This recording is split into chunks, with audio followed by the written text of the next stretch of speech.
Shadi Monish Sheikh Asamika Shiva Umereshan Ajit மற்றும் Moses அவர்களும் Kanikkaraj birthday இருக்காங்க.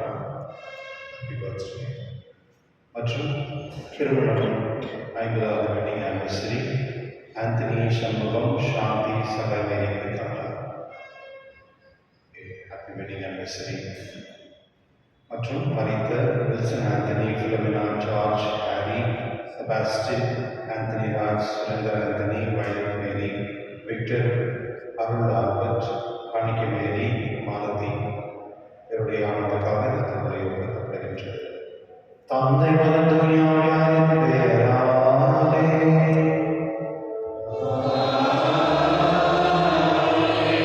நம்ம ஆண்டவராகிய இயேசு கிறிஸ்துவின் அருளும் கடவுளின் அன்பும் தூய ஆவியாரின் அன்பும் உங்கள் அனைவரோடும் இருப்பதாக.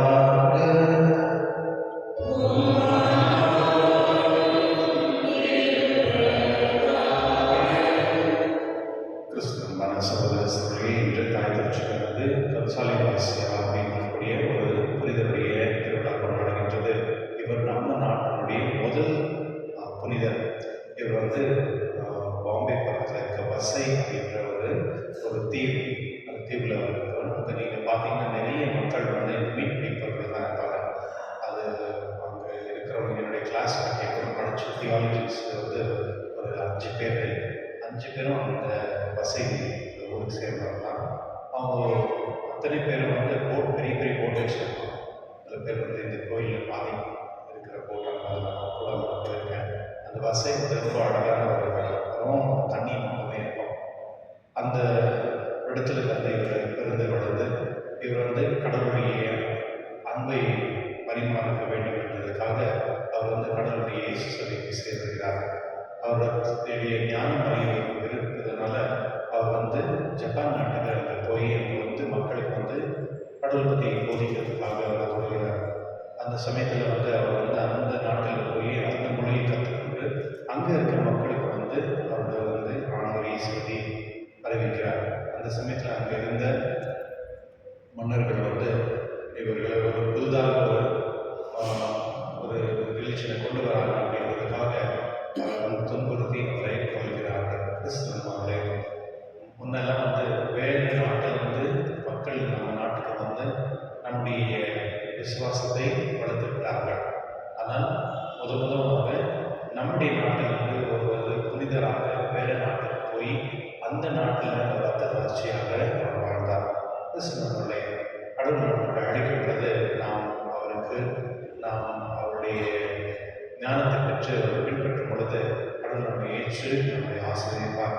இதை இன்றைய நாட்டில் நம்முடைய நாட்டுக்காரர்கள் ஜெயிப்போம். இதுதான் கன்சாலி வாசியாவுடைய அவர் பாம்பே டைசஸ் அவர் தான் மாடல். அதாவது நம்ம நாட்டில் நம்ம டைசஸ் பிரான்சிஸ் சேவையை பேட்ரன் சேட் அப்படின்னு நம்ம சொல்கிறோம். அதுபோல் பாம்பே டைசஸ் மற்றும் வசைக்கு அவர் தான் பேட்ரன் சேட். அவரிடத்தில் நாம் ஜெபிப்போம்.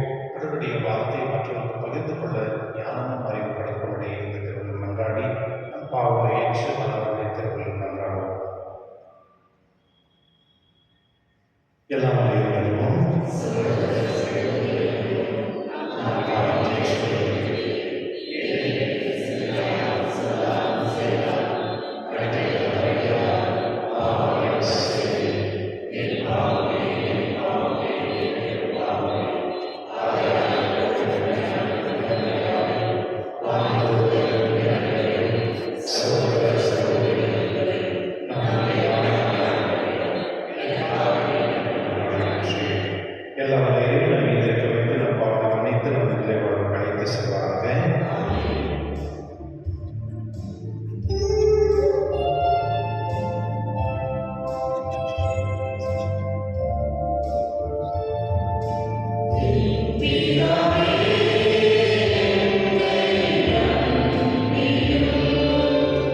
கடவுளாகிய ஆண்டவரே, நீர் அடியானை என் தந்தை தாவீதுக்கு பதிலாக அரசனாக்கியுள்ளீர்.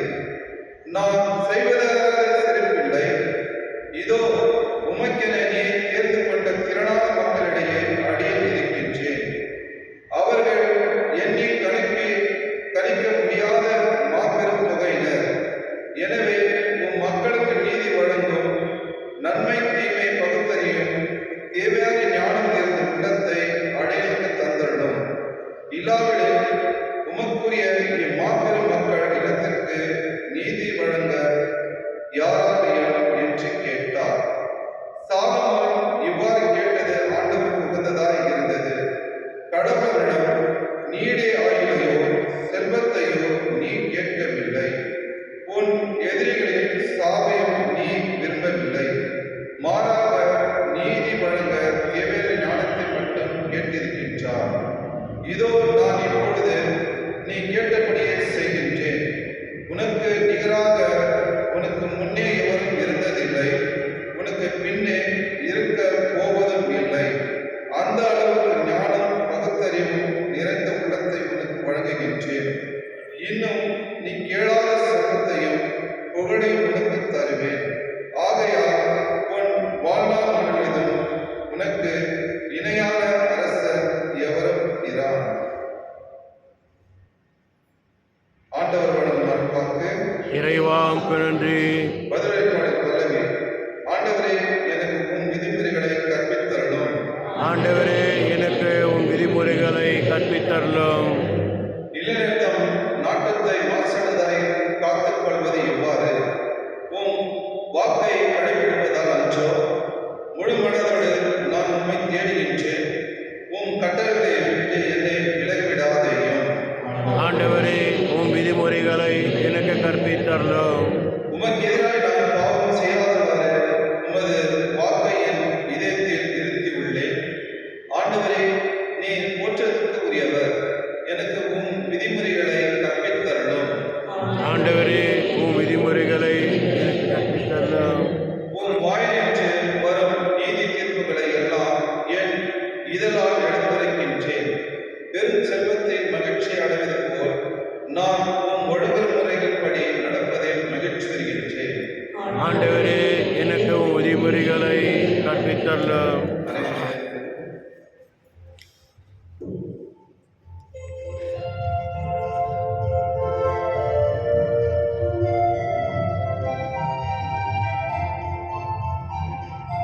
Alleluia, alleluia, alleluia, alleluia, alleluia, alleluia, alleluia, alleluia.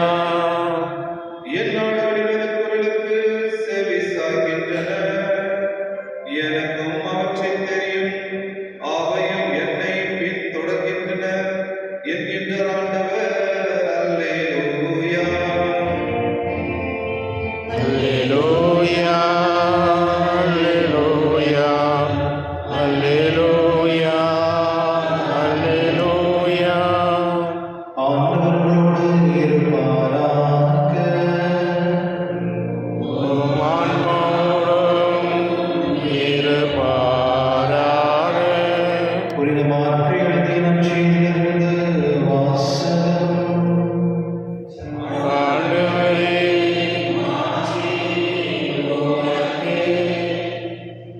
காலத்தில் திருத்தூதர்கள் இயேசுவிடம் வந்து கூடி தங்கள் செய்தவையும் கற்பித்தவையும் எல்லாம் அவருக்கு தெரிவித்தார்கள். அவர் அவர்களிடம், நீங்கள் பாலினத்துள் தனிமையாக ஒரு இடத்திற்கு சென்று சற்று ஓய்வு விடுங்கள் என்றார். ஏனெனில் பலர் வருவதும் போவதுமாய் இருந்தனர். உண்பதற்கு கூட அவர்களுக்கு நேரம் கிடைக்கவில்லை. அவ்வாறே அவர்கள் படியேறி பாலினத்தில் உள்ள தனிமையான ஒரு இடத்திற்கு சென்றார்கள்.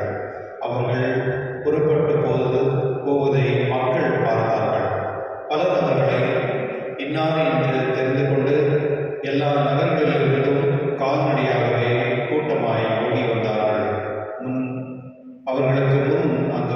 சேர்ந்தார்கள். அவர் கரையில் இறங்கிய போது பெரும் திரளான மக்கள் கண்டார். அவர்கள் ஆயிரமில்லாத ஆடுகள் போல் இருந்திருந்தால் அவர்கள் மீது பரிவு கொண்டு அவர்களுக்கு பலவற்றை கற்பித்தார். ஆண்டவரின் அருள்வாக்கு. கிறிஸ்துவே உமக்கு புகழ். கிறிஸ்துவனுடைய உலகத்திலேயே சிறந்த அரசர்கள் அப்படின்னு நம்ம அதை பற்றி எடுக்கலாம் அப்படின்னா ஒரு 5 பேர் நம்ம எடுக்கலாம் பெஸ்ட் அப்படின்னு சொல்லிட்டு. அதில் முதலாவது ஒரு கிரேட் அரசர் அப்படின்னா அது தாவீது அரசர் தான். அதுக்கு அடுத்து உலகத்திலே ஒரு சிறந்த ஒரு அரசன் அப்படின்னு சொன்னால் அது சாலமோன் தான். ஏன்னா சாலமோன் அரச ஆட்சி நல்ல ஆட்சி ஆளுநர்களுக்காக இல்லை, அவருடைய ஞானத்துக்காக தான் அவர் ரொம்ப பேர் பெற்றவர். என்னுடைய முதல் வாசகத்தில் நான் பார்க்கும் பொழுது கடவுள் சாலமோனை கேட்கிறார், உனக்கு என்ன வேணும்னு கேள்வி நான் தருகிறேன் அப்படின்னு. இது ஒரு பெரிய ஒரு ஆசீர்வாதம். கடவுள் எப்போ உங்களை கேட்டிருக்காங்கன்னா உனக்கு என்ன வேணும் கேள்வி நான் தரேன் அப்படின்னு கேட்டிருக்காரா? திடீர்க்கு நீ கோயில் வரைக்கும் தானே, திடீர்க்கு ஜாப் பண்ணுறது தானே, கடவுள்கிட்ட கேட்கணும் தானே, கேட்டிருக்காரு அப்படின்னா உனக்கு என்ன வேணும் அப்படின்னு கேட்கறது உங்களை கடவுள் உங்களை கேட்டிருக்காரா உனக்கு என்ன வேணும் அப்படின்னு. கேட்காம கொடுத்துட்டாரு. கேட்காம கொடுத்துட்டாரா கேட்கலாம். நீங்கள் சாலமோனோட பெரிய ஞானிகள். ஆண்டவர் இது காலத்தில் உனக்கு என்ன வேணும் அப்படின்னு கேட்கும் பொழுது அவர் ஞானத்தை கேட்டுருக்கார். இது அந்த ஞானத்தை புரிந்து கொள்பவர்கள் மட்டும்தான் அந்த ஞானத்துடைய அறிவு பெறவர்கள். அதனால தான் அவங்க ஞானிகள் அப்படின்னு சொல்லுவாங்க. நீங்கள் வரலாறு படிக்கும் பொழுது யார் ஞானிகள் பார்த்தீங்க அப்படின்னா ரொம்ப அறிவு இருக்கிறவங்க ஞானி கிடையாது, ரொம்ப அறிவு இருக்கிறவங்க ஞானி கிடையாது. யார் ஞானி அப்படின்னா தன்னையே தான் இழக்கிறாங்க, அவன் தான் ஞானி. எனக்கு இல்லாம தனக்கு இல்லாம தானாக வாழக்கூடிய மனிதன் மட்டும்தான் அவன் ஞானி அப்படின்னு சொல்லுவான். அதாவது ஞானி தன்னிடத்தில் இருப்பது எல்லாமே இழந்து அதுக்குள்ள அவனுடைய மகிழ்ச்சியாக இருப்பான். எதுவுமே இல்லாத மகிழ்ச்சியாக இருப்பான். அதுதான் ஞானி அப்படின்னு சொல்லுவான். இன்று கடவுள் கேட்கிறாரு உனக்கு என்ன வேணும்னு சொல்லும்போது அவர் ஞானத்தை வேணும் அப்படின்னு சொல்றாரு. ஞானம் உண்மையை தெரிந்து கொள்வது தான் ஞானம், உண்மை பேசுவது தான் ஞானம், நியாயமாக இருப்பது தான் ஞானம். அதாவது எதெல்லாம் நல்லதாக இருக்கோ அது எதெல்லாம் நமக்கு இருக்கோ அது ஞானத்திலிருந்து வந்தது. அதனால தான் கடவுள் தான் விஸ்டம் அப்படின்னு சொல்லுவாங்க. Wisdom of God. யார் கடவுளை வணங்குறாங்களோ ஆராதிக்கிறாங்களோ அவர்களுக்கு மட்டுமே அந்த ஞானம் கொடுக்கப்படுகிறது. ஆனால் உண்மை என்ன தெரியுமா, கத்தோலிக்க திருச்சபைகளுக்கு ஒருவருக்கும் கடவுள் சும்மா சாதாரணமாகவே அந்த ஞானத்தை கொடுத்துருக்காங்க. நம்ம கேட்காமவே கடவுளை புரிந்து கொள்ள ஞானம் கத்தோலிக்க திருச்சபைகளுக்கு கொடுத்துருக்காங்க. அது ஒரு பெரிய ஆசீர்வாதம். அதை நீங்கள் எப்படி நினைக்கிறீங்க எனக்கு தெரியல. நம்ம ஞானத்துக்குள்ள ஞானம் தான் கடவுளை புரிந்து கொள்வது. கடவுளை புரிந்து கொள்வது ஒன்று, அவரோட வாழ்வதற்குள்ள அதோட ஞானம். அந்த தகவல் நம்ம வாழ்கிறோம், கடவுளோட நம்ம வாழ்றதான் நம்ம முயற்சி பண்ணிக்கிறோம். அது எவ்வளோ வள்ளி கொண்டு போகிறோம் அப்படின்னு நமக்கு தெரியாது. அது கடவுள் தான் நம்மளை வாழ்க்கணும். ஒரு மனிதன் கடவுள்கிட்ட நம்ம என்ன கேட்கணும் அப்படின்றது என்னுடைய முதல் வாசகம் ரொம்ப தெளிவாக நம்ம சொல்லுவோம். நம்ம நிறைய பேர் கடவுள்கிட்ட நம்ம என்ன கேட்கணும்னா நம்ம உடல் சுகத்தை அப்படின்னு கேட்கலாம். அப்படி கேட்கலாமா? கேட்கலாம். சரி, ஒரு நல்ல வேலை அப்படின்னு கேட்பாங்க சில பேர். அது கேட்கலாமா? என் குடும்பத்தில் எப்போதுமே ஒரு அமைதி சமாதானம் இருக்கணும் அப்படின்னு அது கேட்கலாமா? கேட்கலாமா? இது கேட்கலாம், அதுக்கும் கேட்கலாங்க. ஞானத்தில் இருப்பவர்கள் அவங்க எதுவுமே தேவை, அந்த ஞானமே போதும். அந்த ஞானம் அப்படின்றது என்னன்னா ஒரு திருப்தி. எனக்கு எதுவுமே வேண்டாம், எனக்கு என்ன வேணும்? கடவுள் என்ன வேணும்? கடவுளே என்கிட்ட இருக்க பொழுது நான் என்னத்தை கடவுள்கிட்ட போய் கேட்குறது? என்கிட்ட எல்லாமே இருக்கு, எல்லாமே இருக்கும், இந்த பொருள் எனக்கு வேணும் அப்படின்னு எடுத்துக்க முடியுமா? அதுதானே கடவுள் என்னோட இருக்கும் பொழுது எனக்கு என்ன வேணும்? எனக்கு இது கூட அது கேட்கலாம். கேட்கலாமா? நம்ம எப்போ நம்ம கேட்குறோமோ அப்போ நம்மகிட்ட இல்லைன்னு தான் அர்த்தம். கரெக்டாக இல்லாததான் ஒரு பொருளை நம்ம கேட்கலாம். அப்போ கடவுள் இருக்கும் பொழுது, அவரோட நான் இருக்கும் பொழுது, அவர் என் கூட இருக்கிறாரு, நான் அவரோட இருக்கிறேன். அப்போ அவர்கிட்ட இருக்கிறதெல்லாம் எதுக்கான? அப்போ நான் என்ன அவரோட போய் கேட்கலாம்? என்கிட்ட இருக்கிறதே நான் கேட்கலாமா? என் பேக்கில் இருக்கிறத நான் எடுத்துக்கலாமா? நான் 10 ரூபாய் எடுத்துக்கிறேன் பேக்கில் நான் எடுத்துக்கிறேன். இது ஒரு வேளை உங்களுக்கு இந்த ஞானம் புரியல போல இருக்கு. ஞானம் வெறும் புரிஞ்சுக்குவாங்க. அது ஒன்றும் பிரச்சனை இல்லை. கிருஷ்ணனுடைய ஞானம்ன்றது இதுதான். சில நேரத்தில் வந்து ஞானம் குழப்பி விட்டுரும். இப்போ நான் உங்களுக்கு குழப்பிக்கிறேன். கிருஷ்ணனுடைய இன்னையுடைய வாசகம் வந்து கடவுள்கிட்ட இருக்கிற ஒரு விஷயத்தை நம்ம பெற்றுக்கொள்ள வேண்டும். அதுதான் ஞானம். கடவுளே தான் நீங்கள் கேட்கணும். நம்மள்கிட்ட இருக்க நிறைய பொருள் இருக்கு. அந்த பொருள்களை கேட்காம கடவுளையே நான் கேட்குறேன். அதுதான் ஞானம். ஏன்னா எப்போ வந்து கடவுள் என் கூட இருக்கிறாரோ, நான் கடவுளை பார்த்து எனக்கு எதுவுமே தேவையில்லை, அவரே எதை பார்த்துக்கலாம். அதுதான் ஞானம். இந்த ஞானத்தை வந்து கடவுள் வந்து சாலமோன் கொடுக்குறார். அது கொடுக்கும் பொழுது அந்த வார்த்தையை சொல்லுவார், உலகத்திலே இதுக்கு முன்ன பிறந்தவர்களுக்கு இந்த மாதிரி ஒரு ஞானம் கிடையாது, இதுக்கு மேலே பிறக்கிறவர்களுக்கு இந்த மாதிரி ஒரு ஞானம் கிடையாது. அந்த மாதிரி சிறந்த ஒரு ஞானி ஆயிரம். இந்த சாலமோனுடைய வரலாறு படிக்கும் பொழுது நிறைய கதைகள் இருக்கு. இந்த விக்ரமாதித்யா அப்படின்ற நம்ம நாட்டில் சில ஸ்டோரியெல்லாம் சொல்லுவாங்க. இதெல்லாம் அந்த விக்ரமாதித்ய ஆளே கிடையாது. இது வந்து சாலமோனுடைய ஞானத்தை தான் அவங்க எடுத்து இது மாதிரி பண்ணியிருக்காங்க. சிலவர்களே, உண்மையான ஞானம் என்னன்னா, நான் கடவுளோடு இருப்பது, கடவுள் என்னோட இருப்பது, அவ்வளோதான். இதுதான் ஞானம்.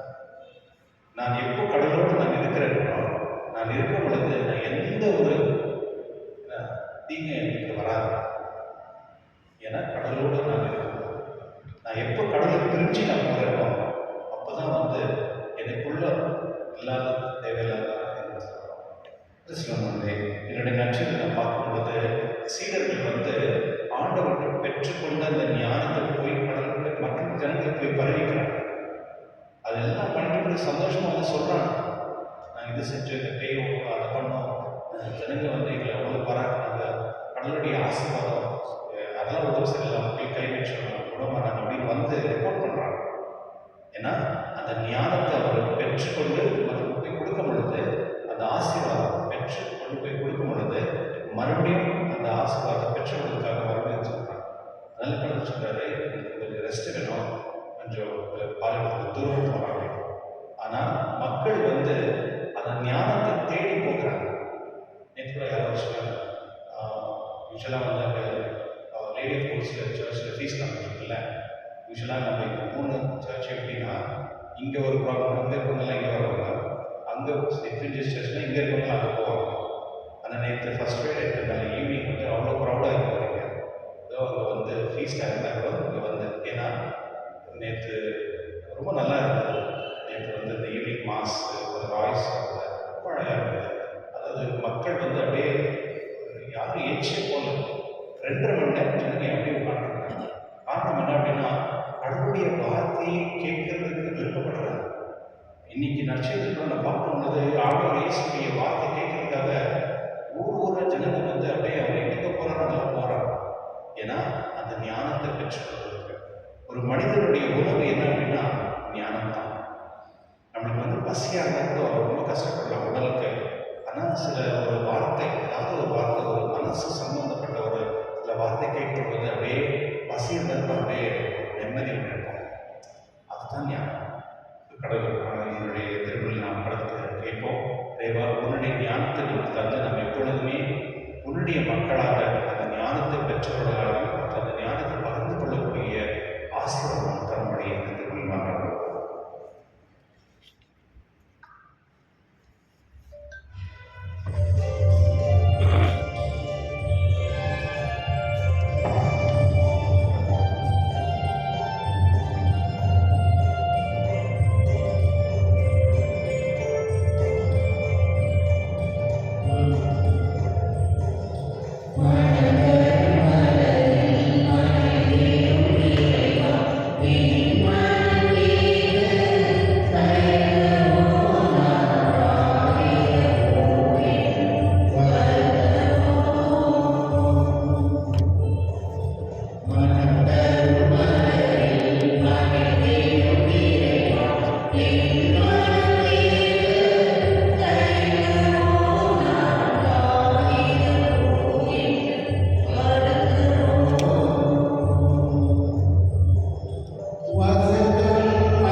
ஆண்டவர் தமது பெயரின் புகழ்ச்சிக்காகவும் ஆட்சிக்காகவும் நமது நன்மைக்காகவும் புனித திராவை அனைத்து நலனுக்காகவும் உமது கையில் இருந்த வழியை ஏற்றுக்கொள்வாராக.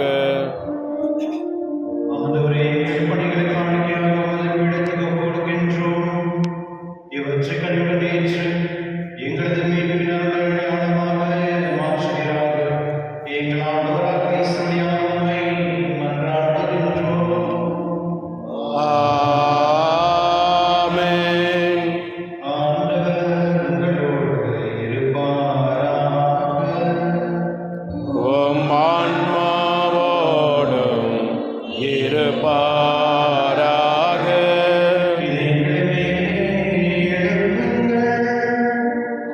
ஆண்டவரிடம் எழுப்பியுள்ளோம்.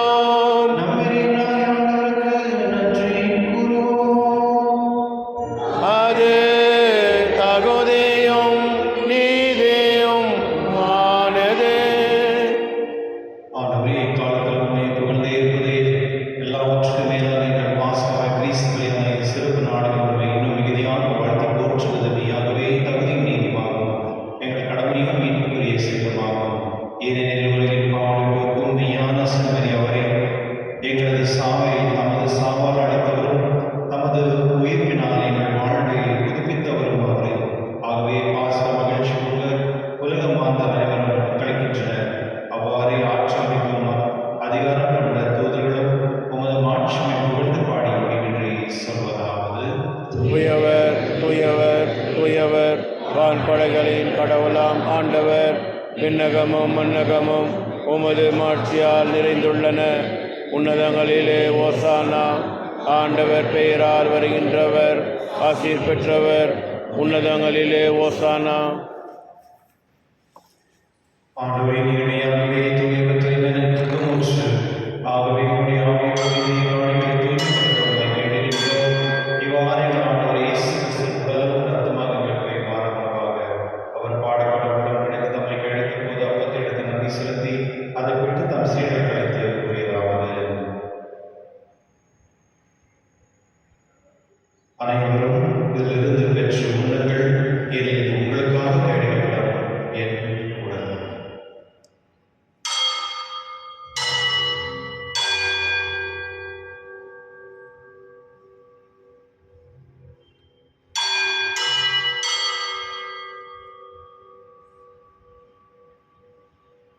அவனுமே இருந்து இறந்திய பின் கிண்ணத்தை எடுத்து மீண்டும் உமக்கு நன்றி கூறி தம் சீடர்களுக்கு அவர் கூறியதாவது: அனைவரும் இதிலிருந்து பெற்று பலர்கள். இதில் இது புதிய நிலையான உடன்படிக்கைக்கு உரிய ரத்தத்தின் கிண்ணம். இது பாவ மன்னிப்புக்கென்று உங்களுக்காக பலருக்காகவும் சிந்தப்படும். இதை நினைவாக செய்யுங்கள்.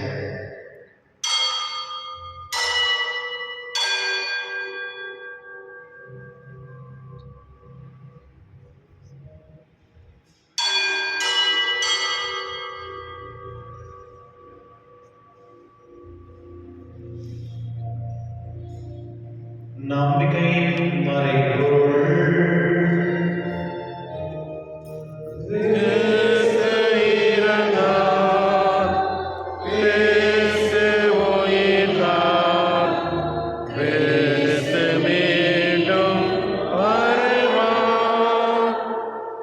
ஆகவே ஆண்டவரே, நாங்கள் கிறிஸ்துவின் இறைக்கையும் உயிர்ப்பினையும் கூர்ந்து வாழ்ந்த நோக்கத்தை மீட்பளிக்கும் கிண்ணத்தை உமக்கு கொடுக்கின்றோம்.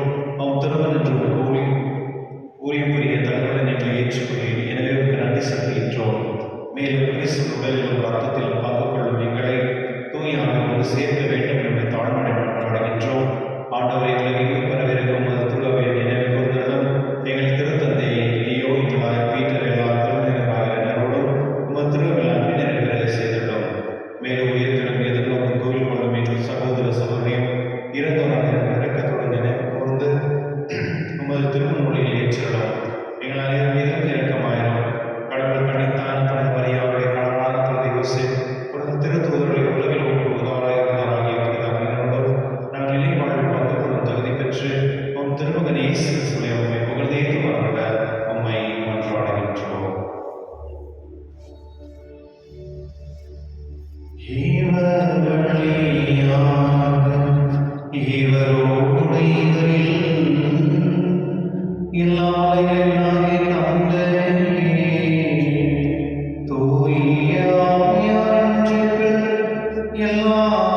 புகழும் ஆட்சியும் என்றென்றும் உமக்கு உரியதே.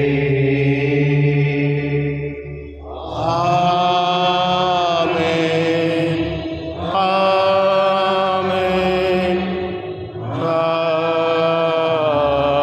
ஆமென்.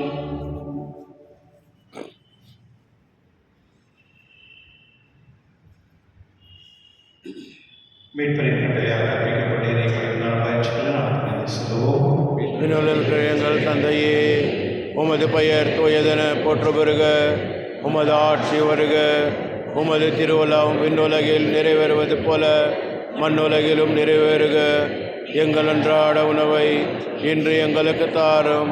எங்களுக்கு எதிராக குற்றம் செய்வோரை நாங்கள் மன்னிப்பது போல எங்கள் குற்றங்களை மன்னியும். எங்களை சோதனைக்கு உட்படுத்தாதேயும், தீமையிலிருந்து எங்களை விடுவித்தள்ளும்.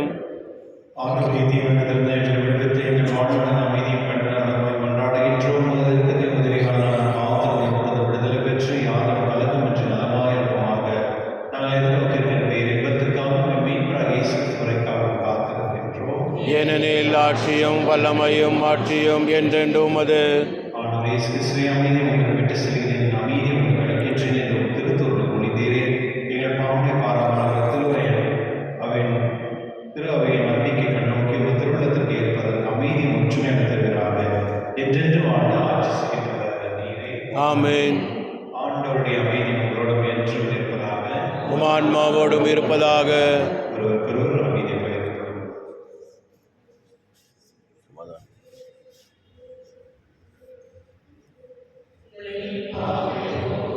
என் சமரியே, எம்மேல் இரக்கம் வையும். உலகின் பாவம் போக்கும் இருவினின் சமரியே, எம்மேல் இரக்கம் வையும். உலகின் பாவம் போக்கும்.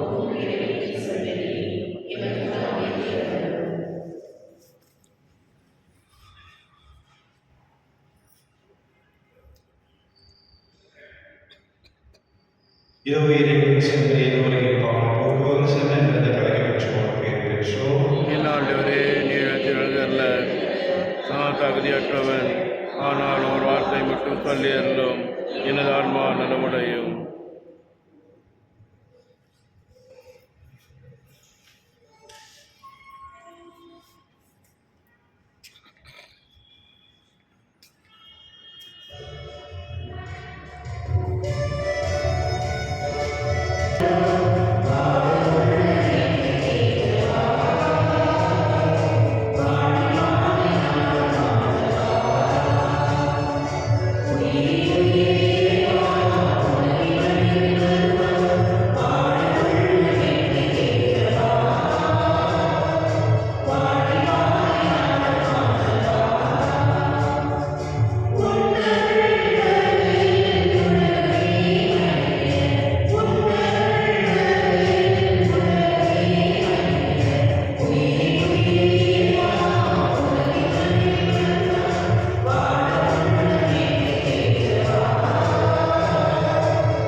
என்றும் வளர்ச்சியாக செய்வீராக. எங்கள் ஆண்டவராக கிறிஸ்து வழியாக உம்மை மன்றாடுகின்றோம். ஆமென். ஆண்டவர் உங்களோடு இருப்பாராக.